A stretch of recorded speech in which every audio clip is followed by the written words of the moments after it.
I love video games. I don't love spending money on them, and I don't always even love playing them, but I love video games. And whenever I watch other gaming YouTubers with their impressive collections on display, I can't help but feel a bit envious. Like, hey, I want to own a copy of Wario World 2, damn it, but I don't want to spend 50 bucks on the bad Wario game I'll never play. With that all being said, do you want to see what my Nintendo Switch game collection looks like? I know, pretty impressive, huh? I thought it would be fun to look through all 31 Switch games that I currently own and just talk about them for a little bit. Just Switch games, by the way. Maybe next time I'll go over my massive collection of Wii games, or, I don't know, maybe the DK Bongos I keep in my closet. But for now, just focusing on the Switch. Also, I'm only going over the Switch games I own physically. If I included games I purchased digitally, then this video would just be 2 hours of me screaming about all of the stupid, small little grievances I have with Animal Crossing New Horizons, and nobody would want to watch that. Trust me. Okay, starting with ARMS. I actually just played this game for the first time recently, and I'm saving my thoughts on it for another time. Bendy and the Ink Machine. I mainly bought this one because I thought the art style looked cool. Weirdly enough, my only memory of the entire game is that what happened with Boris the dog made me really sad. I think I liked it overall, but I sincerely don't remember anything other than that. And I would appreciate owning it more if it didn't have this travesty on the front cover.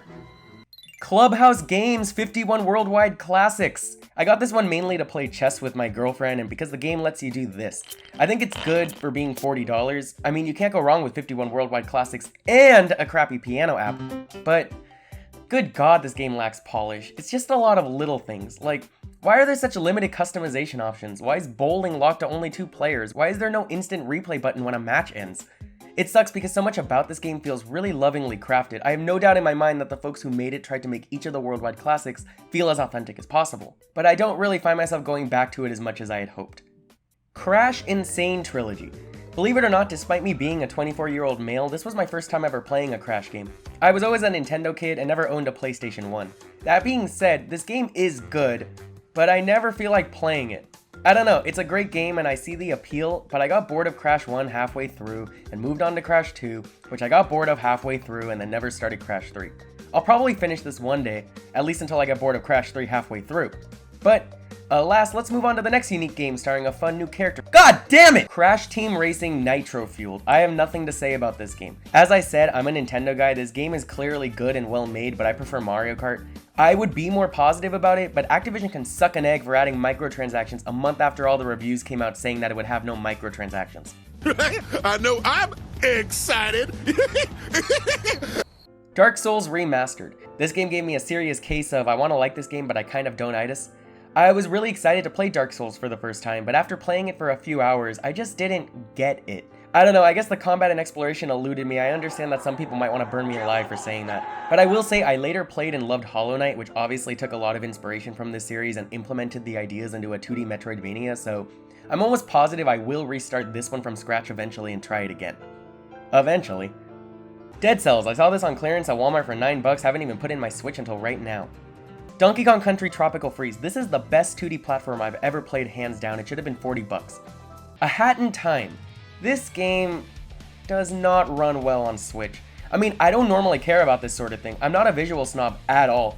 But Jesus, it's all just so sharp and buggy. Even the chapter art is just... How does it look this rough? It's a static image.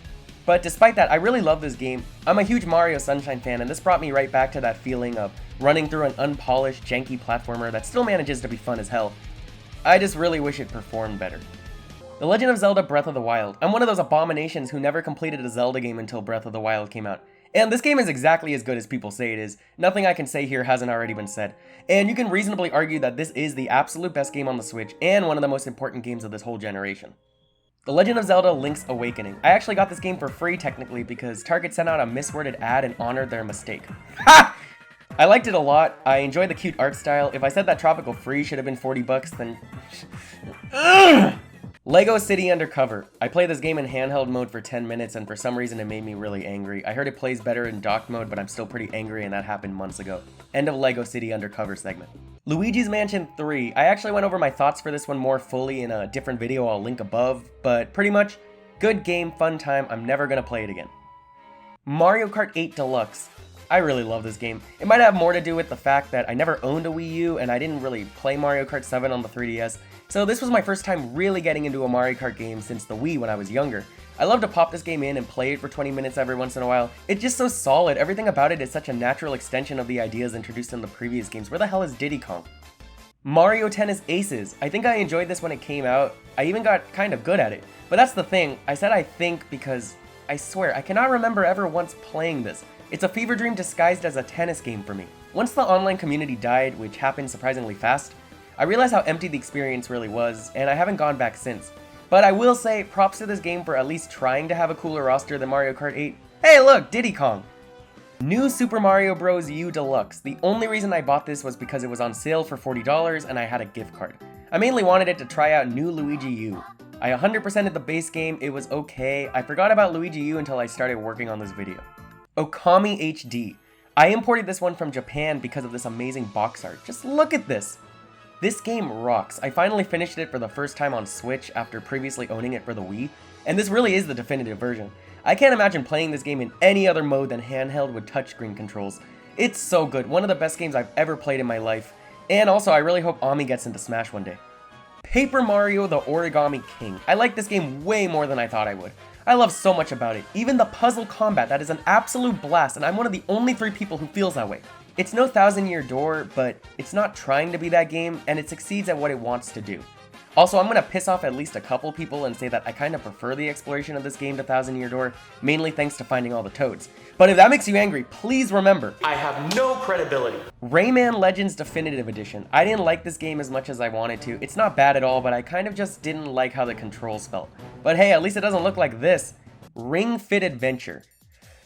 2020 has been nuts. I'm not going to a gym anytime soon. This is easily the game I'm most grateful to own right now. Seriously, if you're considering buying this one but you're worried that it's another Wii Fit, barely real exercise game, I can honestly say that this is a pretty legitimate workout and it manages to get me sweating more often than not. Also, Drago is one of Nintendo's best villains. I'm not joking, I hope he's in the next Mario Kart.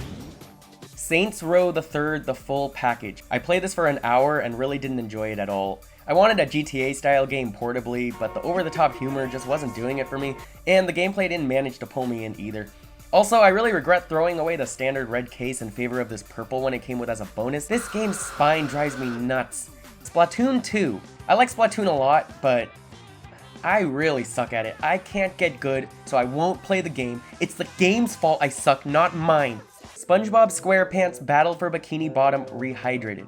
Easily the game in my collection with the most exhausting title. I'm a huge BFBB guy. I finished this remake in 2 days and then replayed the original on GameCube right after, and this really is quite a solid upgrade.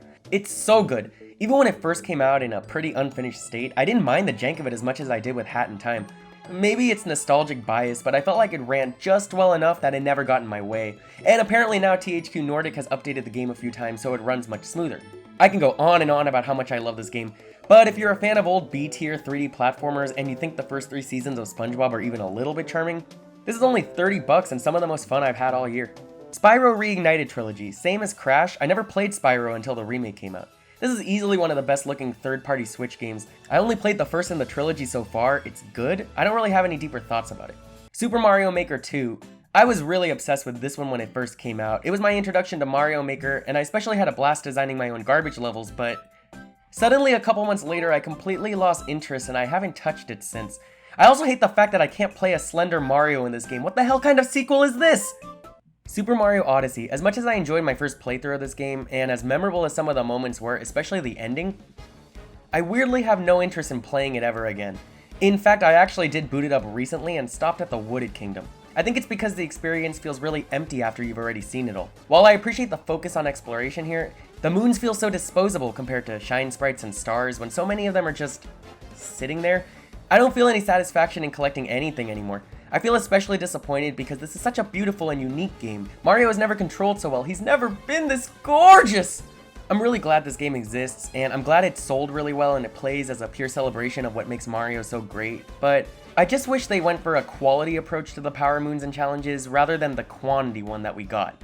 Super Mario Party. I imported this one from Japan because it came with a pair of Joy-Cons for only $100 total. Long story short, I don't despise this game as much as everybody else does. I feel like it has just enough content to justify its price. The minigames are mostly all good, and I love the character roster here. Yes! I won't trash Super Mario Party, but if you pulled out a rifle and shot at this game, I wouldn't jump in front of it either. Super Smash Bros. Ultimate, easily my most played Switch game, such an amazing package, the amount of content for $60 is unbelievable. But for as good as this game is, I really don't ever play it anymore.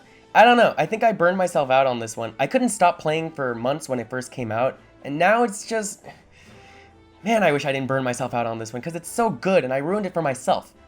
Also, I legitimately cried when they announced that Banjo-Kazooie was going to be DLC, which was definitely one of my more pathetic moments. The Witcher 3 Wild Hunt Complete Edition. Interesting fun fact, I played Skyrim for the first time recently and did not like it at all. It's not bad, it's just not for me. I bought this game because people said it's an even better version of Skyrim. I did not like The Witcher 3 at all. It's not bad, it's just not for me. I don't know, maybe I'm just broken. Really impressive port though. The Wonderful 101 Remastered. This game will live at the top of my backlog for the rest of my life. I bought it because it was on sale and the main guy looks like Beautiful Joe. I will play it one day, I promise. Yooka-Laylee and the Impossible Lair. This game rocks, but I couldn't shake the feeling that it was just an inferior version of Tropical Freeze. It's definitely a good game in its own right, and the 3D hub world is a neat concept, but I stopped playing before defeating the Impossible Lair. I don't know. Maybe it really is impossible.